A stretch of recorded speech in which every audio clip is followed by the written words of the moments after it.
mpaka asubuhi. Oh, imba hosana, imba hosana, mwimbieni hosana mfalme wa wafalme. Imba hosana, imba hosana, mwimbieni hosana mfalme. Nipe mafuta katika taa yangu, niendelee kuwaka. Nipe mafuta katika taa yangu, naomba. Nipe mafuta katika taa yangu, niendelee kuwaka. Niendelee kuwaka mpaka asubuhi. Oh, imba hosana, imba hosana, mwimbieni hosana mfalme wa wafalme. Imba hosana, imba hosana, mwimbieni hosana mfalme. Nipe mafuta katika taa yangu, niendelee kuwaka. Nipe mafuta katika taa yangu, naomba. Nipe mafuta katika taa yangu, niendelee kuwaka. Niendelee kuwaka mpaka asubuhi. Sasa mwimbie. Imba hosana, imba hosana, mwimbieni hosana mfalme wa wafalme. Imba hosana, imba hosana, mwimbieni hosana mfalme. Hebu tupige makofi.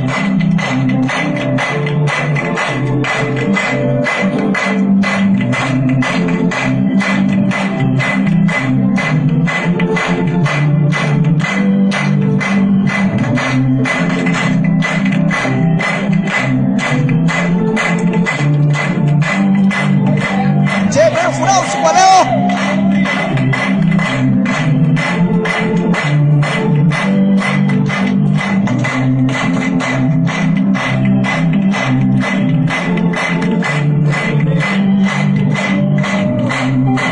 Nipe mafuta katika taa yangu, niendelee kuwaka. Nipe mafuta katika taa yangu, naomba. Nipe mafuta katika taa yangu, niendelee. Imba hosana, imba hosana, mwimbieni hosana mfalme wa wafalme. Imba hosana, imba hosana, mwimbieni hosana mfalme. Mara moja zaidi. Imba hosana, imba hosana, mwimbieni hosana mfalme wa wafalme. Imba hosana, imba hosana, mwimbieni hosana mfalme.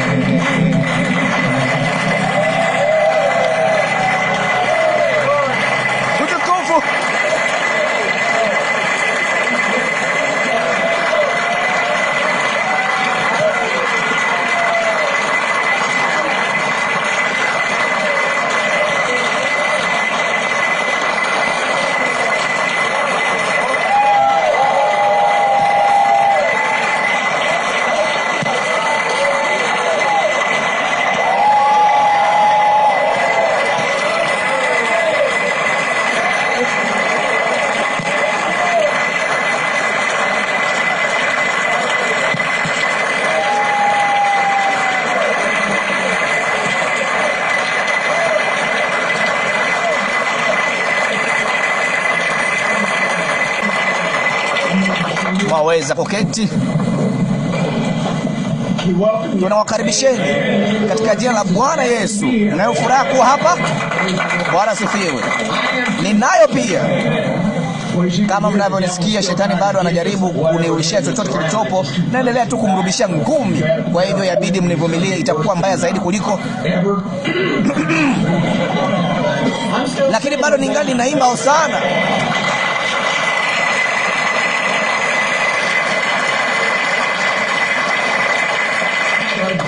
Nilianza kupiga simu na kumwambia ndugu William, itabidi uamke na uimbe usiku wa leo, na kusema la, hilo haitatokea, lazima niinuke na kuimba. Je, mliufurahia ushirika?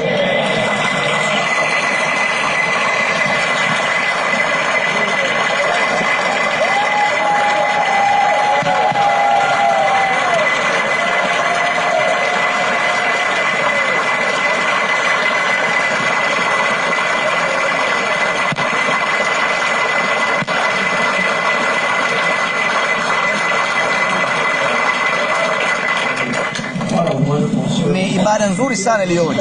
Ninauhisi upako maalum uliokuwepo pale kwa ajili ya Bwana. Ilikuwa tu ya ajabu sana, ilikuwa nzuri kweli kweli. Tumekuwa tukizungumzia tu kazini wiki nzima pamoja na ndugu Samuel na mambo mengine, jinsi ilivyokuwa na jinsi ilivyomaanisha kwa kila mtu.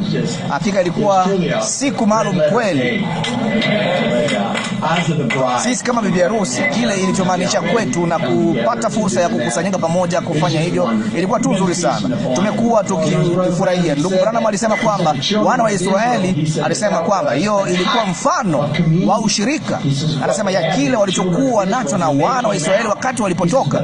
Anasema lakini mfano wa kile tulicho nacho, anasema ni tofauti na kile. Hii ilikuwa ni damu, anasema kisha wakatoka, na anasema kwa sababu ya kile walichofanya, ule mfano, alisema kwa miaka 40 walikuwa jangwani. Hawakuwa na ugonjwa, hakuna nguo zilizochakaa, hakuna chochote, hakuna shida walizokuwa nazo kwa miaka 40. Na anasema mfano huo, wakati huo, alisema hiyo ilikuwa damu ya wanyama. Alisema hii ni damu ya Yesu Kristo.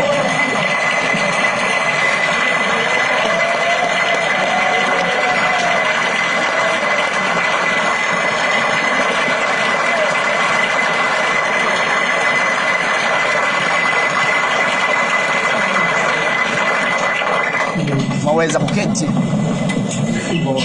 Inatuonyesha kweli kwamba bibi harusi bado tunaishi chini ya kiwango.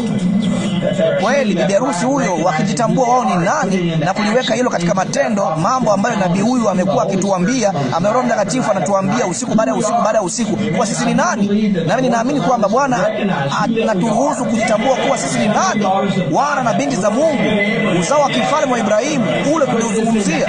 Ulikuweka hili katika matendo, na tunapoamini kweli, tunapoomba, tunaliamini, au chochote kile tunachotaka au tunachohitaji, haijalishi kinaonekanaje, ndilo hilo. Na kama hilo linaweza kufanya hivyo, alisema damu ya wanyama, kwamba damu ya mwanawe mwenyewe, kile ilicho kwetu. Bwana asifiwe. Ninalipenda hilo.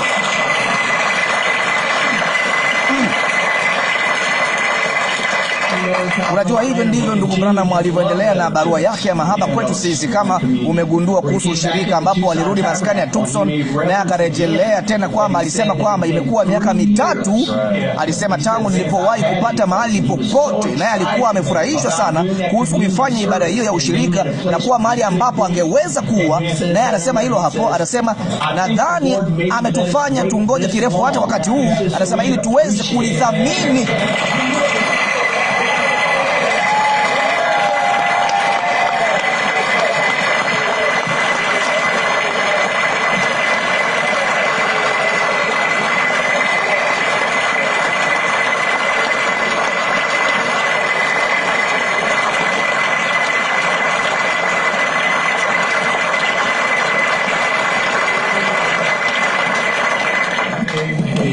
Amina.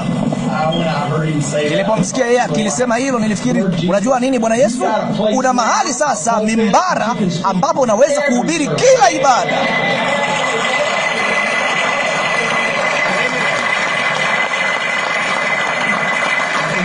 Sasa tunautazamia tu unyakuo kutokea. Tunalitarajia hilo litokee, anasema, na kisha wakati huo utakuja, anasema, tutakapowaona wafu katika Kristo mbele ya haya macho yetu.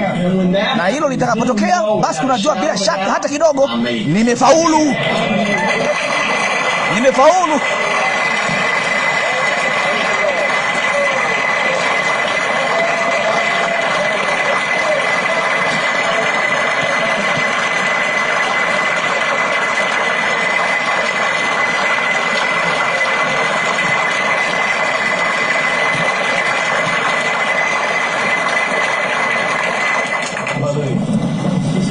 Alisema jinsi hilo halina budi kuwa, na maanisha kama ungeweza tu kuwaona watakatifu wakifufuka kutoka kwa wafu mbele ya macho yetu. Kweli na maanisha, alizungumza kuhusu unyakuo. Siwezi kufanya lolote ila kupigia makofi, kwa sababu ndugu Branham anasema hilo likitokea, anasema katika kufumba na kufumbua jicho, basi linapaswa kuwa. Kwangu mimi linapaswa kuwa. Utakapoliona hilo, lazima ni kunyakuliwa. Dakika hiyo nitakapoliona mara moja, akili yangu ingeniambia nimefaulu. Niko hapa, nimekwenda.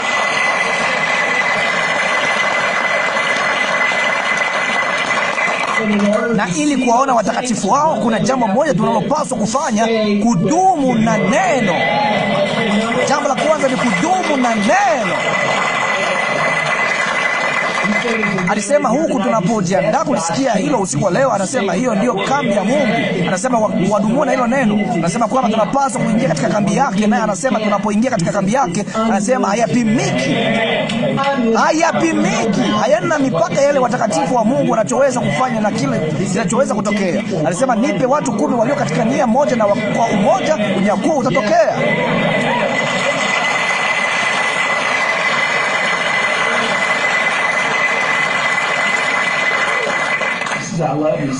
Anasema nalipenda, alisema kwamba wana wa Israeli, anasema pamoja na Musa walipoingia na kwenda upande ule mwingine waliokuwa, alisema walikuwa na maisha yaliyothibitishwa, nabii aliyethibitishwa, ishara, maajabu na nguzo ya moto.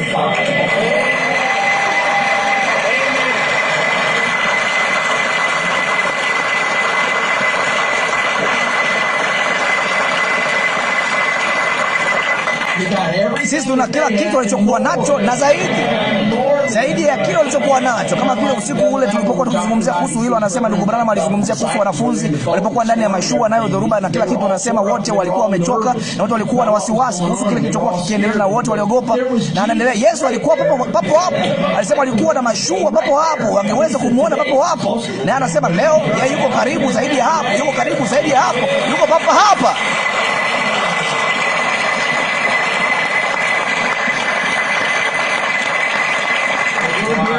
Tuko hapa usiku wa leo, tuko tu, sisi ni tai. Umeona ndugu Branham alizungumzia hilo tena kwenye kanda hiyo, alisema kwamba yeye si Ella Branham na kadhalika. Anasema mimi nilikuwa tai. Kwa kweli alikuwa tai, lakini sisi pia ni tai. Sisi ni tai, nasi tunamsikiliza baba tai. Kuna yeyote hapa alisikia nukuu ya siku? Ninakaribia kulisikia tena. Alinibariki sana asubuhi ya leo kumsikia ndugu Branham akisema hilo. Anasema hivyo ndivyo baba tai anavyowawazia watoto wake. Huyo ni wewe. Je, hilo si zuri? Akitembea huku na huko, atawapigia kelele nao watamjibu. Anasema hilo ndilo jambo lenyewe, mimi niko aliyekuwako. Amina Baba, mimi niko aliyeko. Amina Baba, amina. Mimi niko atakayekuwako. Amina Baba. Mimi ni yeye yule jana, leo na hata milele. Amina Baba. Mimi ni ngali ni mponyaji. Amina Baba. Mimi ni ngali Roho Mtakatifu. Amina Baba. Mimi ni bado ni yeye yule jana, leo na hata milele. Amina, amina Baba Mungu.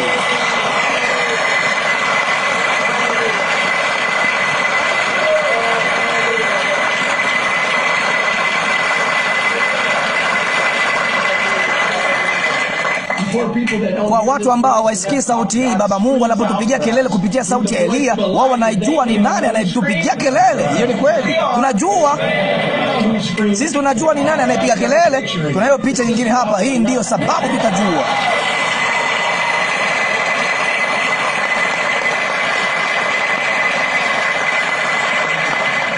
Amina. Mweza kuketi. Tunataka kutoa matangazo machache na kuianzisha ibada ya usiku wa leo. Nataka kutangaza kwamba tuko katika mapenzi ya Bwana Jumapili. Tutakuwa na ibada moja tu Jumapili kwa sababu ya urefu wa kanda. Ni kwamba tutajaribu kucheza kanda za kule kurudi na yubile ambazo niliwaambia. Nilijisikia kweli kwamba katika wiki ya mwisho ya Bwana kucheza kanda kwenda nje ya kambi ambayo tunayoicheza usiku wa leo.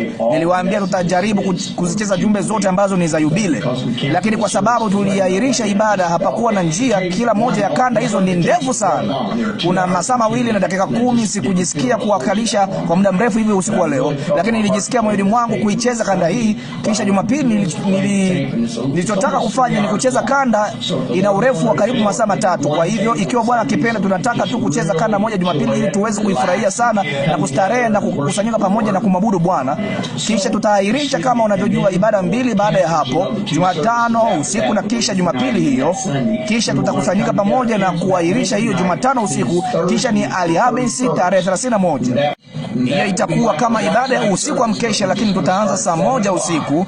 Tutacheza sehemu iliyobaki ya kanda inayofuata ambayo itakuwa ya mfululizo wa yubile usiku huo. Kwa hivyo hatutawachelewesha. Tunapaswa kuwa tumetoka labda saa 4-5 au kitu kama hicho. Nilikuwa nikizungumza na ndugu Samuel, nadhani itakuwa bora tuwe nayo kwa sababu ni mwaka mpya, ni kulifanyia katika kituo cha vijana. Tutakuwa na watu wengi zaidi, alafu pia baada ya hapo, kwa sababu wengi wenu labda mnataka kukaa hapa na hamna kazi kesho na ushirika, mkikaa nje barabarani hapa na kitu kingine chochote, nao watu walevi na kila kitu kingine, tuko hapo, tuko peke yetu, ni rahisi kidogo, kisha kila mtu anaweza kuingia na hawako katika sehemu nyingine ya jengo. Ni wakati wa namna fulani wa kuwa pamoja. Kwa hivyo ikiwa Bwana kipenda, tutafanya hivi katika kituo cha vijana saa 1:30. Namshukuru Bwana kwa kuwa ameandaa mahali.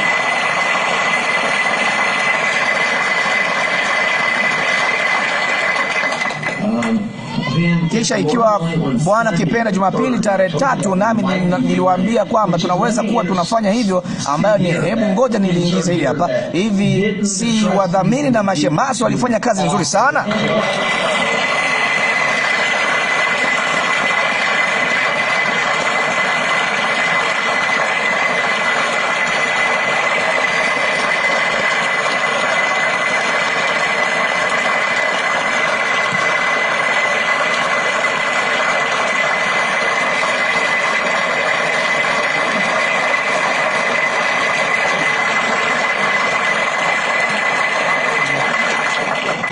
Hakika walifanya, ilikuwa ya ajabu mno. Nadhani watu 1,100 au kitu kama hicho walifanya ushirika muda usiozidi masaa mawili. Kila mtu alifanya ushirika na kutawadhana miguu. Kutawadhana miguu na maanisha dakika 34 nadhani ilikuwa hivyo, naye kila mmoja alikuwa akiingia kutoka. Nilikuja huko, ndugu George aliniita, naye akasema alikuwa na kiti, naye akaketi. Alikuwa akijaribu kutafuta mtu kukaa naye, hakuweza kumpata mtu yeyote. Akasema nitawadhe miguu tu George. Lakini ilikuwa maalum, ulikuwa ni wakati maalum sana. Unajua, nilikuwa nikizungumza na mashemasi na ndugu zetu, yani kuwaona kwamba nyote mlikuja mmejitayarisha, na hiyo ndio tofauti. Mlikuwa tayari, nanyi mnapokuja mmejitayarisha na kujiandaa, Mungu hufanya kitu. Basi unyofu mliokuja nao, hata mkaketi kama lisali moja na nusu kuja kwenye meza pale na kuula, kwamba mlijua mtakachofanya, mlijua kwa nini mlikuwa mmekuja pale, mlikuwa mmejitayarisha kwa kile mtakachokuwa mlichokijia, na hiyo ilikuwa baraka sana. Upako mkubwa hivyo kuwaona nyote mkija na kuula ushirika. Kwa kweli ni baraka tu kutoka kwa Bwana. Lakini wandugu hawakufanya makosa katika kujaribu kuona hilo. Unaona jinsi mwishoni, jinsi nilivyotaka kuwashtusha juu ya jambo hilo, kula ushirika huo, ni kwamba ndugu Branham yeye haimalizi ibada hiyo, yuko Tucson kwa ajili ya Yubile, nami nilitaka sana ndugu Branham aongoze ushirika, na maanisha tunaye ndugu Branham atupa ushirika.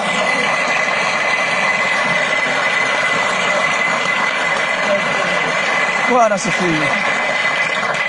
Lakini ili aweze kuicheza sehemu hiyo ya kanda nyingine na kuiweka humo, na maanisha anasoma maandiko na kufanya kila kitu, nami nikaangalia na kwenda kucheza hiyo. Unajua, nilipiga ile kelele na kadhalika na kwenda kucheza, nami nikawatazama wandugu. Unajua kinachoendelea, kile kinachoendelea, naye ndugu Mike aliingia chumba cha nyuma kule ili kujua kinachoendelea na mingineyo, naye akatoka nje na anaendelea, na ni kama sikuwa nimejiandaa vizuri kwa hilo. Hapana, sawa, nitaichukua Biblia yangu na itabidi niisome, nami itanibidi nifanye hili. Nami nikawaza, hapana, hebu subiri kidogo. Mtaka ndugu Branham aifanye ibada hii usiku wa leo.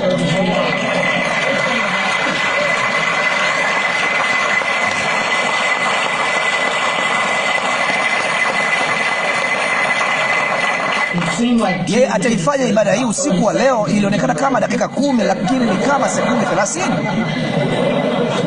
Naye akageuka na kwenda. Ni vizuri, lakini ilikuwa ni vizuri kumsikia akiyasoma maandiko na kuita na kuombea mkate na kuiombea divai na nini hasa. Ilikuwa ya kushangaza tu, jambo ambalo hamkulitambua kanisa. Lakini tulipoanza kujua kwamba tutafanya ushirika, ni kwamba tulitaka kuufanya huo mnamo Novemba. Nilidhani tuliingiza ibada ya ushirika, lakini tulipofanya uamuzi na kuambieni hebu tusubiri hadi tarehe 13 Disemba, wakati ndugu Branham ushirika wa mwisho, hebu huu ushirika wa kwanza wa pamoja.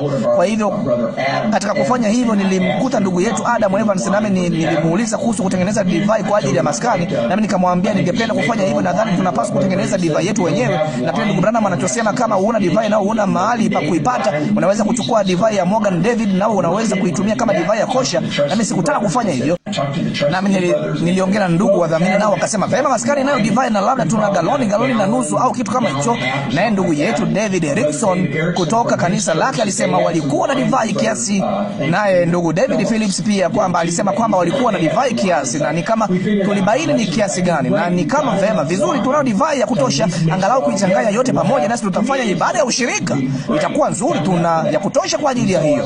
Na kwa hivyo kama nilivyomwambia ndugu Adam, hebu na tuanze, na unajua tuanze. Kwa hivyo tunayo divai yetu wenyewe, kwa wakati mwingine tutakapokuwa na ushirika tunayo divai yetu wenyewe. Kwa hivyo nilimwambia aje hapa kwenye maskani achukue divai ili achukue na hesabu yote na aone kiasi gani tulicho nacho. Kwa hivyo alishuka akaja, na katika hatua za kutengeneza divai anachukua divai kutoka hapa chini, yote ilikuwa imeharibika. Ikaharibika, ilikuwa na ukungu ama ilikuwa na bakteria. Ndio, ilikuwa na bakteria ndani yake, ilikuwa na tofauti, tayari ilichafuka nayo ikaharibika. Na kwa hivyo alipata divai kutoka kwa ndugu zetu wengine na vitu vingine pia, naye akaifungua na kuichukua, na ilikuwa imetiwa siki, imebadilika kuwa siki. Jamani, ni mchakato wa kuitengeneza divai, ili ibidi tununue zabibu bahari fulani, zabibu za kikaboni, na ndani alizipata wakati una kuitengeneza, na hatimaye kile tungepanda kufanya, tunatumaini atulazimiki kufanya hivi, tubidi kulima zabibu zetu wenyewe ili tujifanyie wenyewe kujitengenezea divai yetu wenyewe. Kwa hivyo itakuwa kuchukua wiki na wiki na wiki kadhaa ili kutokea. Aliniambia akasema, ndugu Joseph, sijui kitotokea, kaendelea, iko tayari.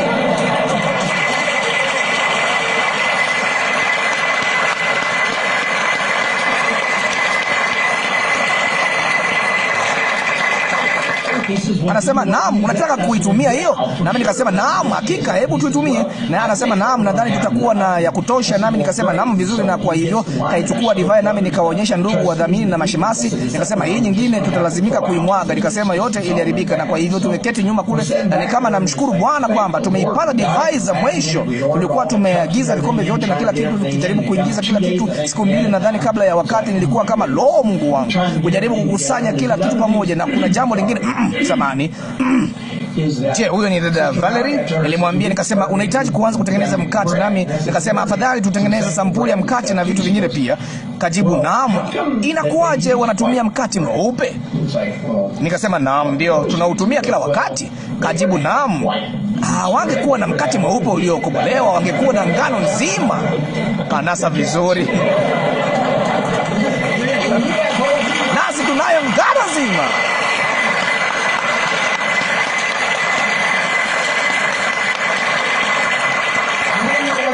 Hujui kamwe jinsi watu watakavyoitikia wanapotazama chini kuona mkate wa kahawia na kuona mkate mweupe, lakini ni maandiko. Tunamshukuru Bwana kwa hilo. Kwa hivyo tumerudi huko, nasi tunajiandaa kwenda kwenye ushirika Jumapili alasiri, na ilinigusa tu, na ni kama hii yote ni divai mpya. Divai yote ya zamani imeharibika, hii yote ni divai mpya.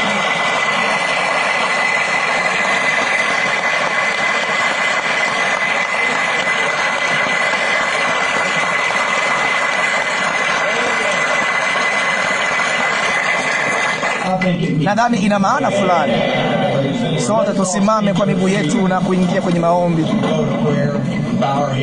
Tuvinamishe vichwa vyetu, tukimshukuru Bwana kwa mara nyingine tena kwa neema yake yote, rehema zake na upendo wake mkuu kwetu, kwa fursa hii ya kuwa hapa na kumwabudu yeye na kulisikia neno lake na ushirika tu kati yetu, kumshukuru kwa mambo yote ambayo amekuwa akitufanyia. Tunaketi hapa na kuzungumzia kuhusu wakati mzuri tulionao pamoja ili kushiriki meza ya Bwana. Nitafakari tu ya jinsi itakavyokuwa upande wa pili. Itakuwa nzuri sana vipi siku hiyo ya kupendeza atakapokuja na kuyafuta machozi kutoka machoni mwetu. Hatutahitaji kuwa na wasiwasi huku kupokea maombi tena. Hatutahitaji kuwa na wasiwasi kuhusu magonjwa na mambo yote, mawazo na matatizo tulionayo, yote atakuwa yamekwisha. Naye ameondoka akituandalia mahali hapo sasa hivi. Nayo inakuja, karibuni inakuja, iko mlangoni. Tunaliamini hilo kwa mioyo yetu yote. Liko papa hapa. Kama alivyosema, inaweza kuwa usiku wa leo. Bwana sifiwe. Bwana sifiwe. Bwana, tunakupenda tu, nasi tunataka kuchukua muda mfupi tu kukuambia jinsi gani tunavyokupenda Bwana. Nasi tunakushukuru. Asante Bwana kwa kila kitu unachotufanyia. Asante kwa fursa hii ya kuwa pamoja katika kanisa hili. Ni mahali maalum sana vipi. Alisema ndipo mahali pa kiroho kuliko mahali pengine pote palipokuwepo. Ndicho alichosema. Ni watu, ni ninyi, kwa sababu ninyi mmedumu katika neno. Ikiwa tukidumu katika neno, basi tuko katika kambi ya Mungu. Anasema halisi, ukiwa katika kambi ya Mungu, anasema hayapimiki yale Mungu awezayo kufanya. Wana na binti za Mungu, tukinena neno la Mungu kwamba sisi ni miungu wadogo. Alimchagua mwanadamu. Yeye hangeweza kuchagua chochote, lakini alikuchagua wewe kabla kwa misingi ya ulimwengu. Usimruhusu shetani kamwe ya kunyang'anya hilo. Huko tu kunako dunadunda ndani yako, mimi ni mwana wa kifalme wa Ibrahimu. Mimi ni mwana wa Mungu. Nilichaguliwa tangu mwanzo kabla kwa misingi ya ulimwengu. Nao shetani huwezi kuniondolea hilo. Sijali, ni yangu, sijali. Kalvari ni kwa ajili yangu. Mimi huyu. Bwana asifiwe. Tunakupenda. Asante Bwana Yesu kwa jambo hilo, na kwamba tunaliona hilo nasi tunalidai. Tunapanda na kushuka na mbele na nyuma, lakini yeye anajua sisi tu wanadamu tu, na kwamba tunashindwa na tunafanikisha, lakini yeye bado yupo. Damu bado ipo kwa ajili yetu, bado yuko nyumbani kwa ajili yetu. Nguvu ya damu hiyo. Nabii alisema kama ningekuwa na matone mawili yake, basi hapa mimi ninaangalia kile matone hayo yalichonunua. Ninyi ndio mali iliyonunuliwa ya dhabihu hiyo kubwa, upendo huo mkuu. Kwa hivyo hebu tuwazie mioyoni mwetu sasa. Ndicho tunachotaka kukuomba usiku wa leo, na sio kwa ajili yako tu. Wazia mtu mwingine. Ndugu Branham anasema unapoanza kumwombea mtu mwingine, hapo ndipo uponyaji unapokujia wewe.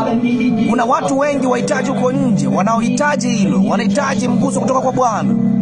Huenda ikawa wokovu, huenda ikawa chochote. Tunao wapendwa wetu, tunao watu, familia, marafiki, lakini Bwana, wewe una uwezo zaidi. Naye Baba yuko hapa, wasikieni. Anasema hangeweza kulipuuzia hilo. Kwa hivyo yuko hapa. Kama ungeweza kuyafungua macho yako na kuona sasa hivi, unamwona yeye tu amesimama hapa. Yeye yuko hapa, na yuko hapa kukupa mahitaji yako.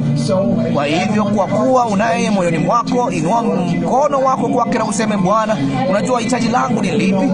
Unalijua ombi langu, Bwana Yesu. Baba, naamini kwa moyo wangu wote utalitimiza hilo.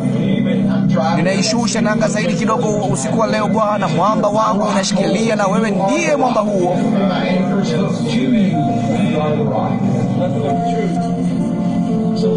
Nayo nanga yangu imetua kwako, wewe ndiye mwamba, hakuna kingine la ukweli. Kwa hivyo hebu na tuimbe wimbo wetu, nyosha mkono na mguse Bwana wakati anapopita. Nyosha mkono na mguse Bwana wakati anapopita. Utaona yeye hana shughuli nyingi, asisikie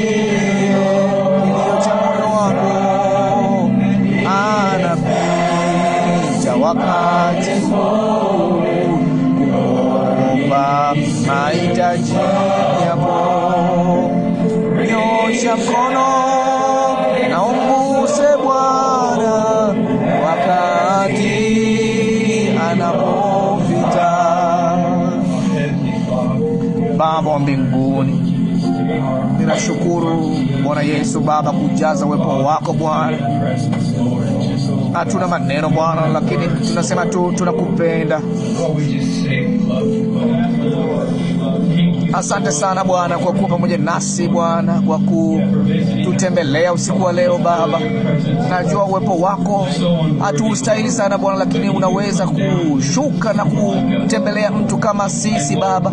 Nasi Bwana, ili tu kujua kwamba tumeitwa Bwana na watu wengi Baba, na kwamba tunaweza Bwana kuja kwa ujasiri kwenye kiti chako cha enzi kama mwana au binti wa Mungu. Chochote tunachohitaji Bwana, kila kiumbe Bwana aliyelelewa, naomba aweze kujibu ombi lake Baba. Hakuna kitu kilicho kidogo sana, hakuna kikubwa kuliko kwako wewe Bwana.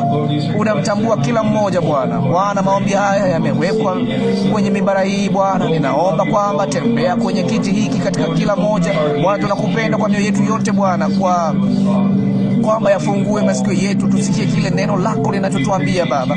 Tunakupenda kwa uadilifu wake wote, tunakuthamini, nasi tunaomba tu uwe pamoja nasi, kila mwanamume, katika jina la Yesu Kristo.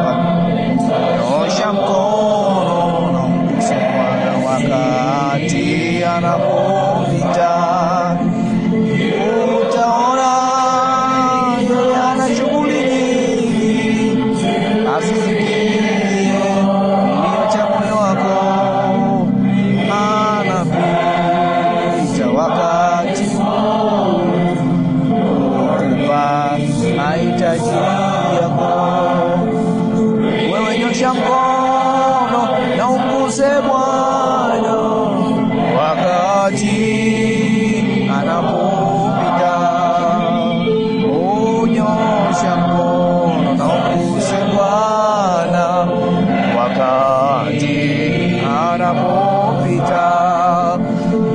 utaona yeye ana shughuli nyingi, asisikie kilio cha moyo wako. Anapita wakati huo kukupa mahitaji yako. Wewe nyosha mkono na umguse Bwana wakati anapopita. Amina. Mwaweza kuketi. Ni heshima na fursa kubwa kuwa kanisani leo. Wimbo mdogo unakuja akilini mwangu, nimebarikiwa. Amina. Nimebarikiwa kila siku hata milele. Lo, nimebarikiwa. Nimebarikiwa kila siku niishio, nimebarikiwa. Niamkapo asubuhi, nilazapo kichwa changu kupumzika, nimebarikiwa. Nimebarikiwa. Lo, nimebarikiwa. Nimebarikiwa kila siku niishio, nimebarikiwa. Niamkapo asubuhi, nilazapo kichwa changu kupumzika, nimebarikiwa. Nimebarikiwa. Nimebarikiwa. Oh, nimebarikiwa kila siku niishio, nimebarikiwa. Niamkapo asubuhi, nilazapo kichwa changu kupumzika, nimebarikiwa. Nimebarikiwa. Nimebarikiwa kila siku niishio, nimebarikiwa. Niamkapo asubuhi, nilazapo kichwa changu kupumzika, nimebarikiwa. Nimebarikiwa. Nimebarikiwa kila siku niishio, nimebarikiwa. Niamkapo asubuhi, nilamkapo usiku, nimebarikiwa. Nimebarikiwa. Lo, nimebarikiwa. Nimebarikiwa kila siku niishio, nimebarikiwa. Niamkapo asubuhi, nilazapo kichwa changu kupumzika, nimebarikiwa. Nimebarikiwa. Nimebarikiwa. Nimebarikiwa kila siku niishio, nimebarikiwa. Niamkapo asubuhi, nilazapo kichwa changu kupumzika, nimebarikiwa. Nimebarikiwa. Kila kitabuni ni yangu, kila sura, kila aya, kila mstari, na utumainia upendo wake wa kiungu. Kila hadithi kitabuni ni yangu, kila hadithi kitabuni ni yangu, kila sura, kila aya, kila mstari, na utumainia upendo wake wa kiungu. Kila hadithi kitabuni ni yangu, kila hadithi kitabuni ni yangu, kila sura, kila aya, kila mstari, na utumainia upendo wake wa kiungu. Kila hadithi kitabuni ni yangu. Amina. Ni ajabu sana kuwa na ahadi hiyo. Amen. Ni ajabu sana kuwa na mikono hiyo ya kuegemea, mikono ya milele. Lo, ni ushirika ulioje, ni furaha ya kiungu iliyoje, kuegemea mikono ya milele. Ni furaha iliyoje ya kiungu, amani ya kiungu iliyoje, kuegemea mikono ya milele. Egemea, salama salimini kutoka kwenye hatari zote. Egemea, egemea mikono ya milele. Lo, ni tabu jinsi gani kutembea katika njia hii ya msafiri, egemea kwenye ule mkono wa milele. Lo, jinsi njia inavyozidi kuwa ngavu siku baada ya siku, egemea kwenye mikono ya milele. Egemea, salama salimini kutoka kwenye hatari zote. Naegemea kwenye mikono ya milele. Niogope nini, niofu nini? Naegemea mikono ya milele. Nami nimebarikiwa, nimefurahishwa mno na Bwana wangu mpendwa. Naegemea mikono ya milele. Egemea salama salimini kutoka kwenye hatari zote. Naegemea kwenye mikono ya milele. Egemea salama salimini kutoka kwenye hatari zote. Naegemea kwenye mikono ya milele. Nifundishe Bwana Mungu, egemea kwenye mkono wa milele. Nimebarikiwa, nimefurahishwa mno na Bwana wangu mpendwa. Egemea mikono ya milele. Egemea salama salimini kutoka kwenye hatari zote. Naegemea kwenye mikono ya milele. Amen. Hebu tuimbe wimbo huo, nifundishe Bwana kungoja magotini mwangu. Amen. Nifundishe Bwana kungoja chini magotini, mpaka wakati wako mwema utakapojibu maombi yangu. Nifundishe kutotegemea wengine wafanyacho, bali kungoja katika maombi. Jibu kutoka kwako, na wamngojeao Bwana watapata nguvu mpya, watapanda juu kwa mbawa kama tai, na watakimbia wala watachoka, watatembea wala watazimia. Lo, nifundishe Bwana, nifundishe Bwana kungoja. Nifundishe Bwana kungoja, wakati moyo unawaka moto, na unisaidie kukinyenyekeza kiburi changu na kulitia jina lako. Nidumishe imani yangu upya na macho yangu kwako.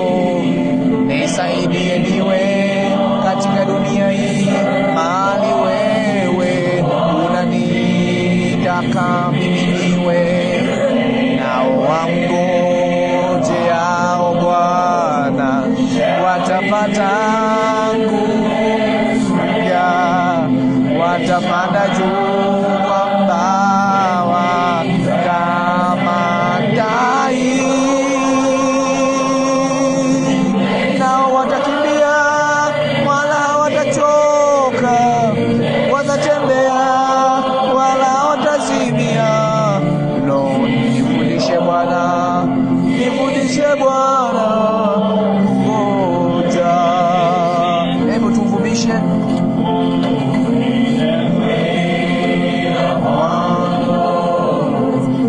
Watapata ya, watapanda juu kwa mbawa kama tai, na watakimbia wala watachoka, watatembea wala watazimia.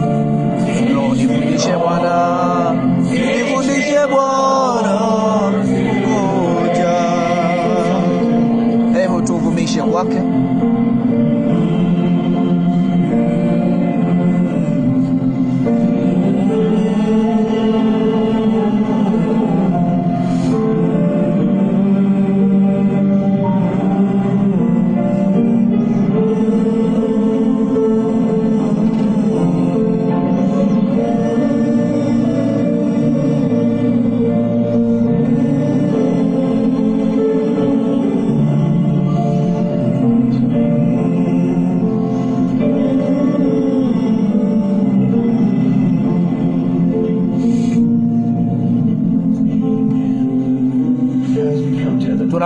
kwenye sehemu hii ya ibada ili kukisikia chakula kilichotunzwa ili tuweze kupata kitu chakula usiku huu, ili tuweze kukisikia na tuweze kujitayarisha wenyewe kwa ajili ya unyakuo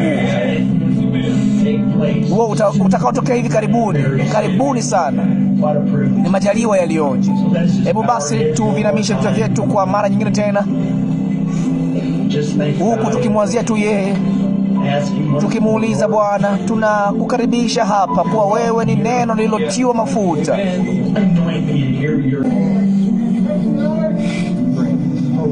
Tunataka kufanana zaidi na wewe. Hilo ndilo lililotuleta hapa usiku huu, kufanana zaidi na wewe Bwana Yesu. Ondoa kila kitu kisichofanana na wewe Bwana. Tunataka kuwa katika kambi yako Bwana. Tunataka kujawa na sauti yako Bwana, sio roho yangu, mawazo yangu na fikra zangu. Ondoa yote Bwana. Tunataka kuwa kama wale uliosema kuwa wao mngojao Bwana watapata nguvu mpya, nao watakimbia wala hawatachoka, tutatembea wala hatutazimia, kwa maana wewe uko katika kambi pamoja nasi Bwana Yesu. Hivyo unakaribishwa Bwana, uje uzungumze na kila mmoja wetu Bwana. Njoo uwe pamoja nasi, tutie mafuta upya kwa Roho wako Mtakatifu mtamu Bwana. Asante Bwana. Basi hebu na tuimbe wimbo wa amini tu. Mara nyingi umemkaribisha ndugu Branham mimbarani kutuletea ujumbe wa saa. Tunayo shukrani jinsi gani, kama nilivyosema mwanzoni, ile hadithi ya mahaba. Tunajua ulipachagua mahali hapa, ulichagua kimbele ili uweze kuja hapa. Ni nyumbani, ili aweze kupata mahali anapoweza kuja. Alisema alitaka mahali daima, aliwaahidi, ningekuja hapa nitawaambia ninyi kwanza.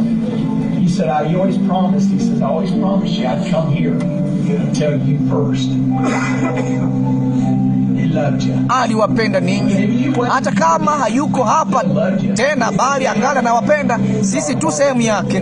Kwa hivyo usiku wa leo yeye atawaambieni upya. Basi tuimbe wimbo wa kumwalika yeye, nabii wa Mungu, kwenye mimbara hii.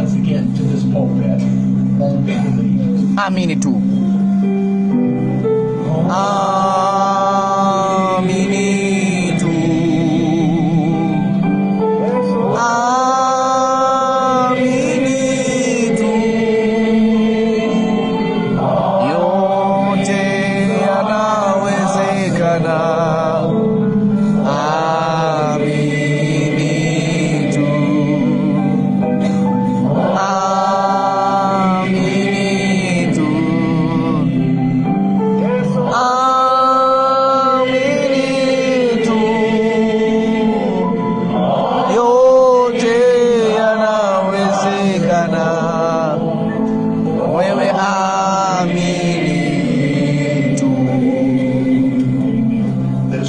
Mwaweza kuketi kusikiliza ujumbe kwenda nje ya kambi, maana mpya kwa ajili ya bibi harusi wa Yesu Kristo.